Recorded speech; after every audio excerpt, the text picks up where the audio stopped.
안녕하세요. 저는 아트텍 코리아에서 표면 처리 관련 업무를 맡고 있는 차우택 책임입니다.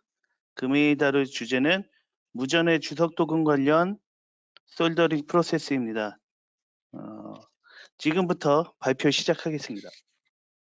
지금 보고 계신 거는 저희 아토텍 무전의 주석 도금 관련된 프로덕트들이고요. 예, 각 어플리케이션에 맞게 저희 프로덕트가 준비가 되어 있습니다. 목차는 무전의 주석 도금층의 각 단계별 상태로 구성이 되어 있습니다. 도금 직후에서부터 그리고 리플로우 횟수별 상태를 포함이 되어 있고요. 그리고 실장 공정에서의 디웨팅 불량과 이에 대한 추정 가능한 원인들을 포함하였습니다. 우선 도금 직후의 정상적인 PCB 기판의 상태입니다. 이때는 도금 표면이 깨끗하고 변색이 없고 여느 다른 외관상의 특이점이 없는 상태가 말 그대로 정상 상태라고 할 수 있습니다. 예, 다음은 도금층의 FIB 단면 사진입니다. 카파 위의 주석층 사이로 카파와 SN의 합금층이 확인이 됩니다. 이때의 사진은 합금층의 성장이 거의 이루어지지 않아서 희미하게 경계선 정도로만 보이는 정도의 상태가 되겠습니다. 앞에 FIB 단면 사진을 그림으로 그려본 페이지고요.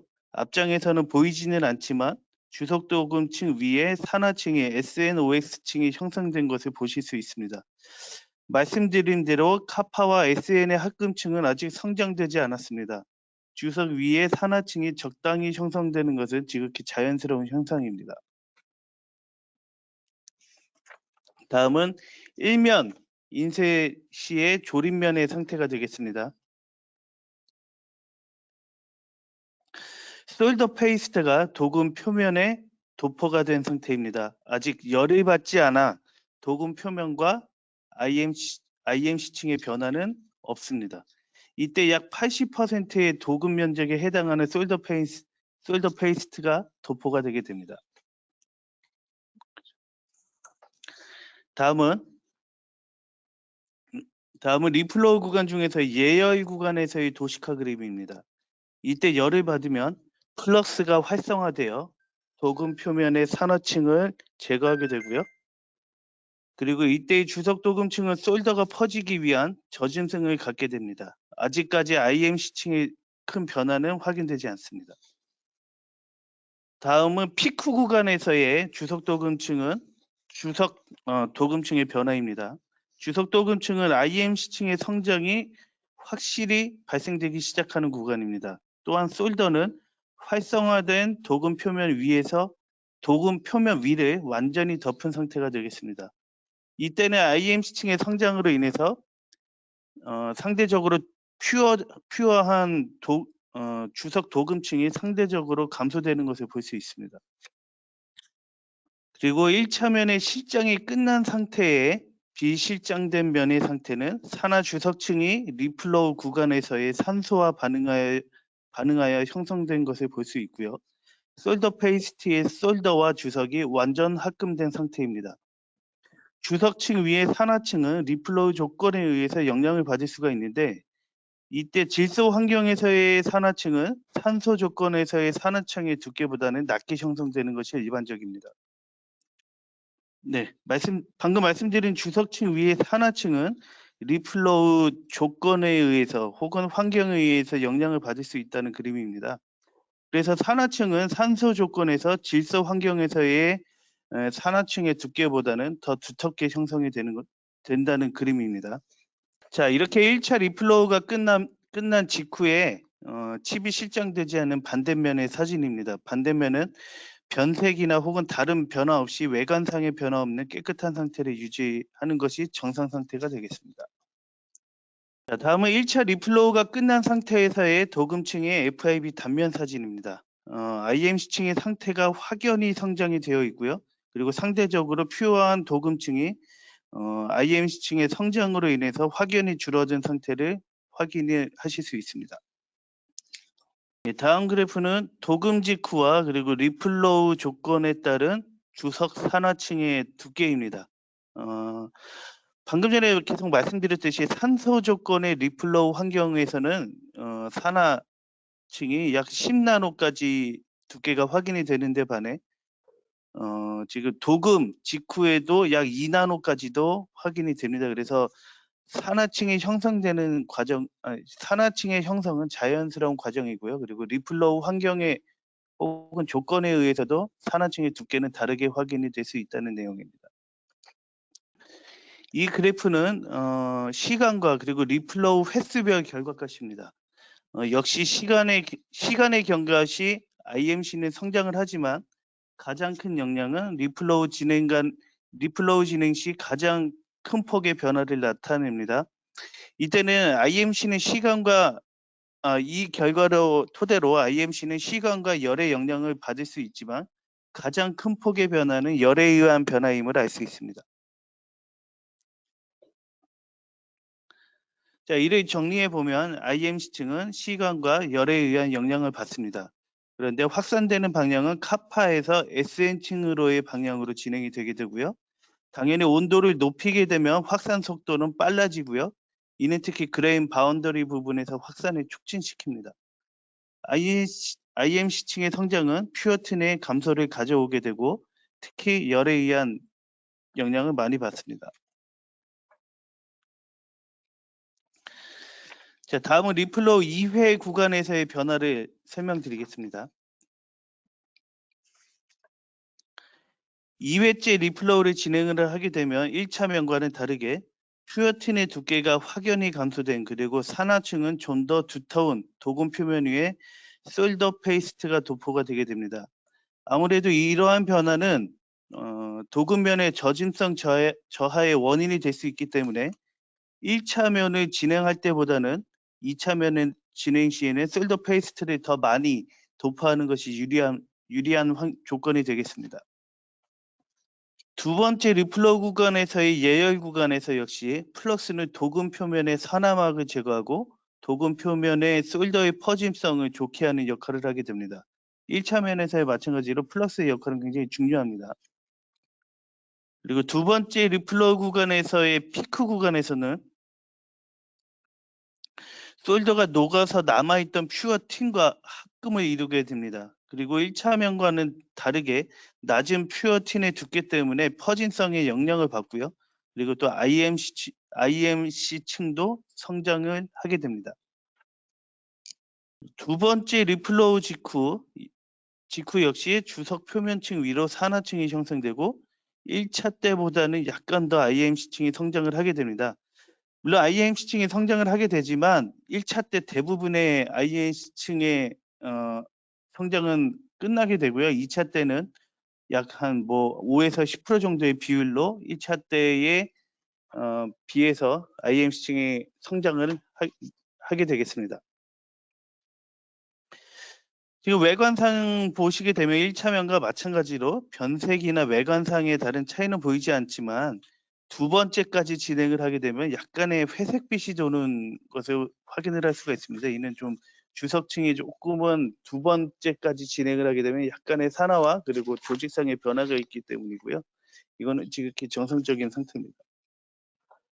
그리고 두 번째까지 진행을 했을 때의 FIB 단면 사진이고요. 그리고 거의 1차면과 비교를 했을 때는 퓨어틴의 두께가 거의 남아 있지 않고요.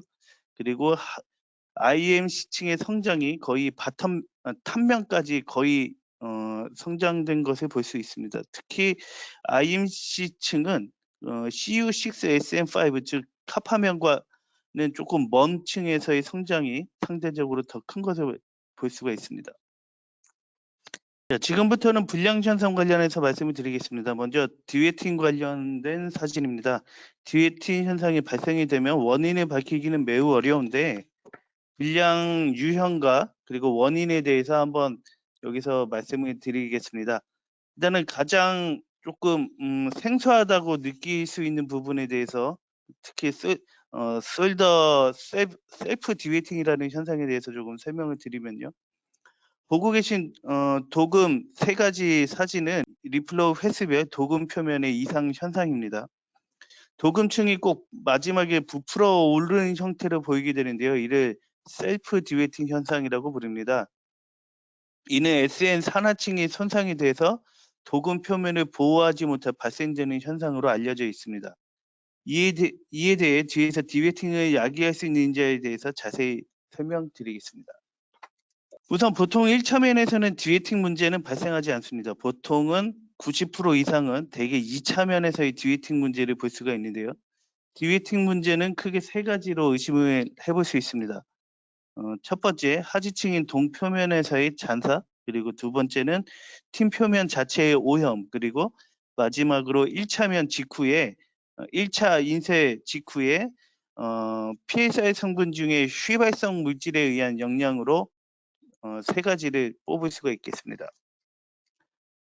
먼저 카파의 잔사, 즉 카파 표면의 하지층의 오염에 의한 현상입니다. 이 지금 내용은 여러 가지 PCB 공정에서 카파 표면을 오염시킬 수 있는 인자에 대해서 여러 가지 나열이 되어 있는 사진이고요. 여러 가지 공정에서 하지층의 오염이 될 수 있다라는 내용입니다.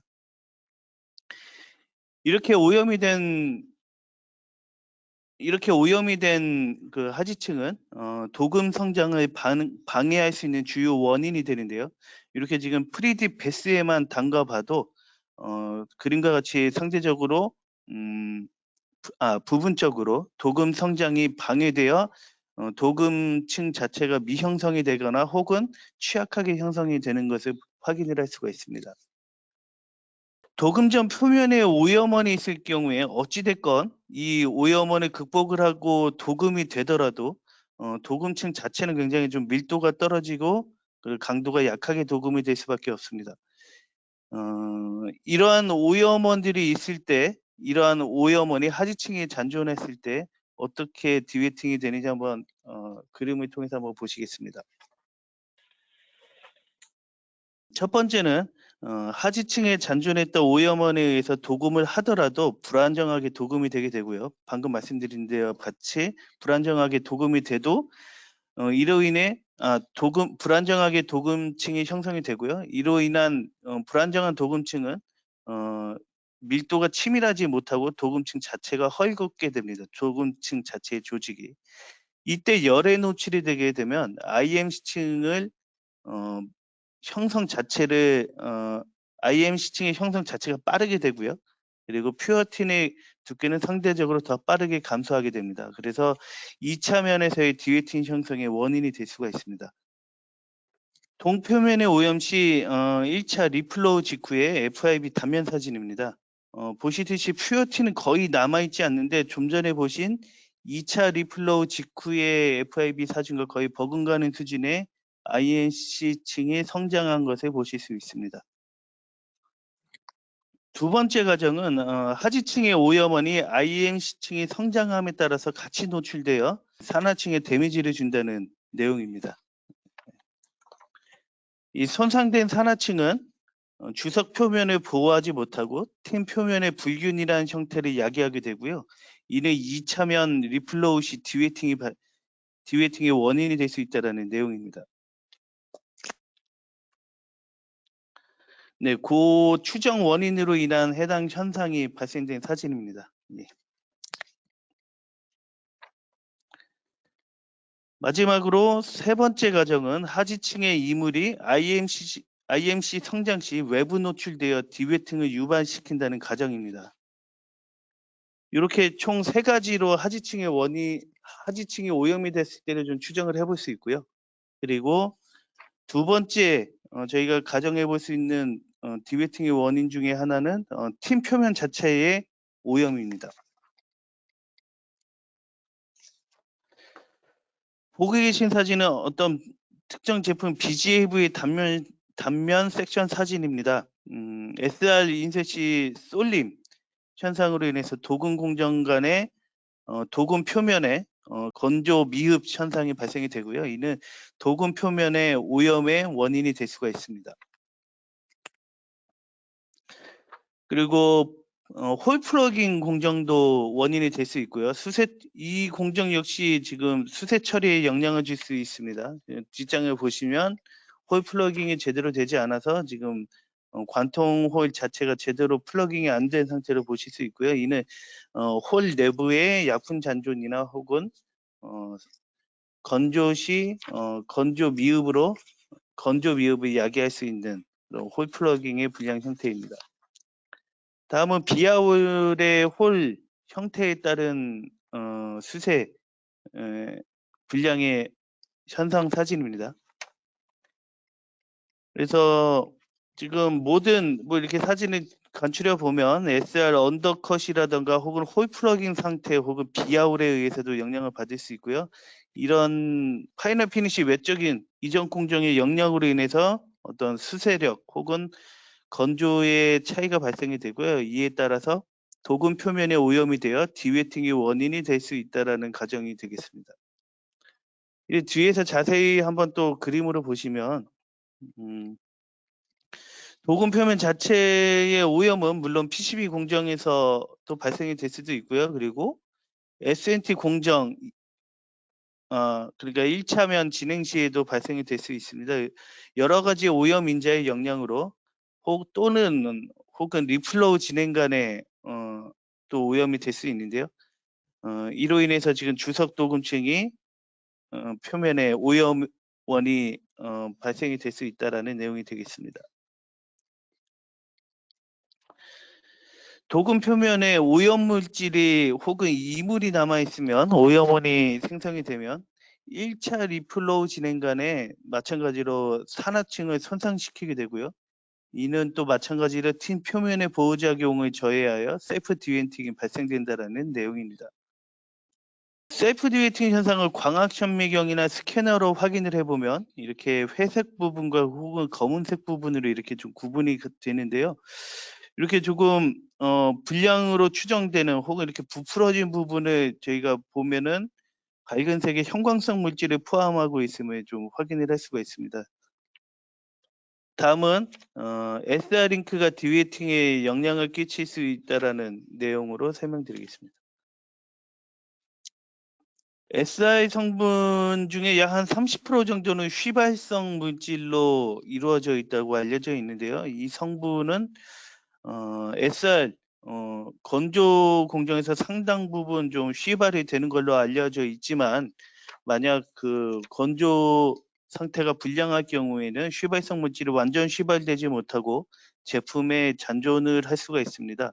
이런 성분들은 특히 2차 리플로우 진행 간에 도금 표면에서 응축되어 디웨팅의 원인이 될 수 있다는 내용입니다. 이러한 이유 때문에 아트텍은 UV 범핑을 추천을 하고요. 이는 SI 성분 중에 휘발성 성분을 감소시키고 SI 리칭 방지 효과가 있기 때문에 아트텍에서는 해당 과정을 추천을 하고 있습니다. 이를 도식화해서 그려보면요. SI 표면의 휘발성 물질이 도금 표면으로 전이가 되고 이 성분들이 도금층 표면에서 표면 장력 값을 낮추고 또 틴 표면에 오염을 시키게 됩니다. 이 부분이 1차 리플로우 이후에 틴 표면이 용융된 상태로 보이게 된다는 내용이 되겠습니다.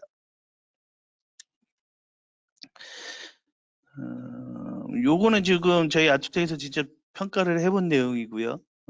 이 페이지는 위에 두 시료는 UV 범핑을 처리하지 않은 시료와 그리고 아래 두 시료는 처리한 시료입니다. UV 범프와 리플로우 조건별로 유의 차이를 확인을 해보면 확실히 UV 범핑을 한 시료에서 셀프 디웨팅 현상이 없는 그런 상태를 보실 수가 있습니다. 셀프 디웨팅이 발생되는 부분의 성분 분석을 해본 내용인데요. 재미있게도 SI 성분이 검출되는 것을 좀 볼 수가 있습니다. 이렇게 지금 규소 성분이 좀 확인이 되는 것도 볼 수가 있는데 이를 통해서 UV 범핑이 SI 리칭을 억제하고 또 틴 표면에 오염을 줄일 수 있는 효과가 좀 입증이 됐다라는 내용이 되겠습니다. 첨부 그래프는 UV 범핑 유무에 따른 표면 오염도를 측정을 해본 값이고요. 유무에 따라서 표면에 불순물이 많이 포함되어 있었다라는 내용입니다. 네, 지금까지 저희 무전의 주석 관련된 솔더링 프로세스에 대해서 좀 설명을 드렸습니다.